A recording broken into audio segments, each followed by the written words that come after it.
I first arrived on the island of Hispaniola in Santo Domingo. And we arrived there on the ground. We thought we had transportation secure to come to Port-au-Prince. We ended up getting a ride to Jimena on the border, staying overnight on top of a building with a bunch of doctors that were working in a hospital there. We caught a ride to the border. From there, hitched a ride in the back of an ambulance to get down to the Port-au-Prince airport. It's the closest we could get to here. From there, we sat around for 3 or 4 hours, found a very nice Haitian gentleman who had been working for the UN mission. He gave us a ride in his own car, called his sister, got us up to the Hotel Montana.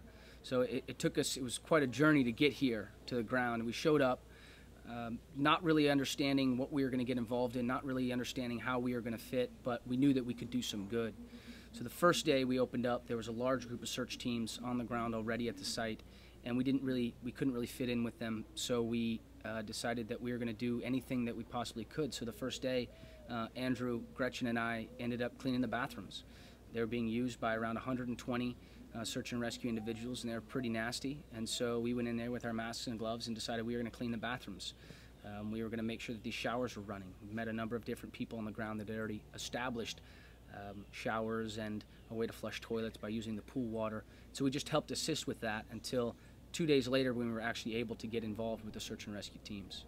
So we got to a point where there were so many contractors working on the hill, there was very little left for me to do. There was still a lot of moving rubble and double checking things, and I decided that it was time for me to move on to something else. It was time for me to find the next way that I could help here in Haiti, and that's what led me to helping out with water. So when I first realized that water was the way to help people, we, with my friend Eric Nyman, started building slow sand filters, an ancient technology of filtering sand. And it's great for bacterias and other things, but not necessarily great for industrial pollutants.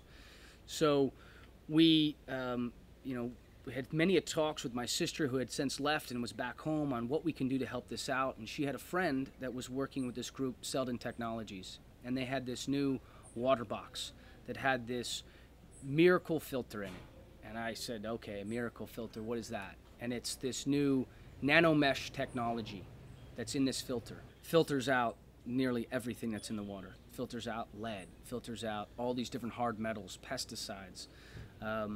And she said that Selden wanted to give one of these boxes when she comes back for us to go test out. Their first field test in Haiti, they're one of the very few first field tests ever, and how it can be applicable into a situation like this. And I said, this is amazing, let's take this. They wanted us to find a good home for it. They wanted us to find out who we can help with this, and then also for us to be able to provide them feedback that then they would take into consideration to make changes for the next generation box. And this was an amazing opportunity for me. Get to give clean drinking water to people and give feedback how to make a product better. It was phenomenal. So when I first heard about this Steidle Technologies water box, I was a little bit skeptical. We go down to one of the gnarliest rivers, actually maybe not one of the most, but it's a pretty gnarly river. It's filled with garbage, oil cans floating by, rotting garbage, paper, cardboard, plastic, everything everywhere. We toss this thing over the side into the water. We hook the water box up to an inverter on the car battery, standing on this bridge, and start pumping water. And we're looking at this going, man, I hope this is good.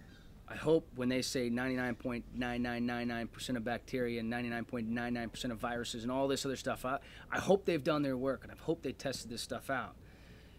And so we started drinking it. And we started filling our bottles up and just drinking it. And realizing that it's only going to take about 15, 20 minutes, maybe half an hour for us to really start to know if it's true. You can test something in a lab for 24 hours, but if you drink it, you're going to find out really quick if it's bad or not. And we were fine, and we were good. And I was like, man, this is the greatest stuff in the world.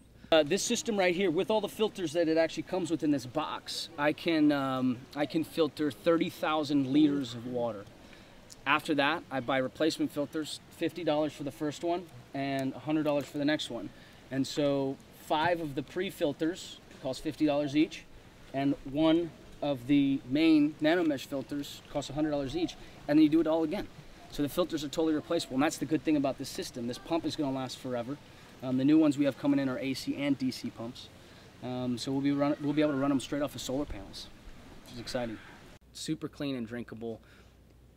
Can get rid of the lesions by washing with clean water. You can have a healthy life, and you can actually gain weight from not drinking worms in your water, not having constant diarrhea and dysentery and everything else that comes with dirty water, cholera, hepatitis, all this other stuff. It's all gone. It's all out of the water. As long as you drink the good water, you're going to be fine. So this water that washes off the streets and all these buildings after an earthquake, there are still hundreds, if not thousands and thousands of people still buried in buildings all over Port-au-Prince. In addition to that, you have batteries that have busted open. You have oil that is out, crushed cars with fuel. All of this is rushing down after these rains and filling these creeks and these rivers down in these basins where these kids are living, where they're bathing in. Diseases are already starting to build in areas. They will increase as time goes on. The kids that had been washing and playing in this river had sores on their bodies. They have rashes on their necks, on their hands, lesions, all contributed towards this unclean water. And in addition to not being able to drink water, it's important that they have water at least to wash themselves in that's clean. So, one of the best ways that I figured we could help out was to provide them clean water. And that's a simple thing, clean water. That's it. In the next few weeks, Selden's going to send the new version of this with the integrated sediment filter inside the box, as well as the AC/DC pump. And I anticipate trying to get these in the hands of multiple different NGOs and community groups throughout Haiti. They're extremely affordable. There may be grant money that's available to actually provide them to them. All they have to do is fill out the paperwork. So we're looking into all of that right now. This system costs much less than any other system that they have to be able to filter this much water, and no system exists that can filter it as well as this one.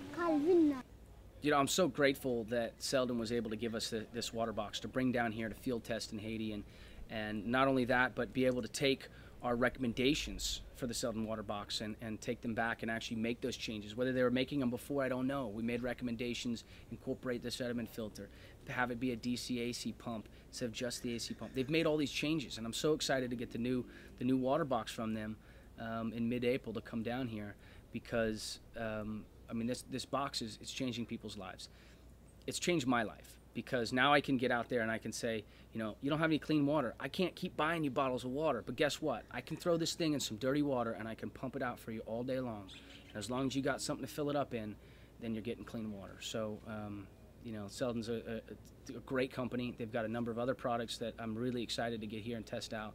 And I'm just happy that they're enabled me to be a part of the team.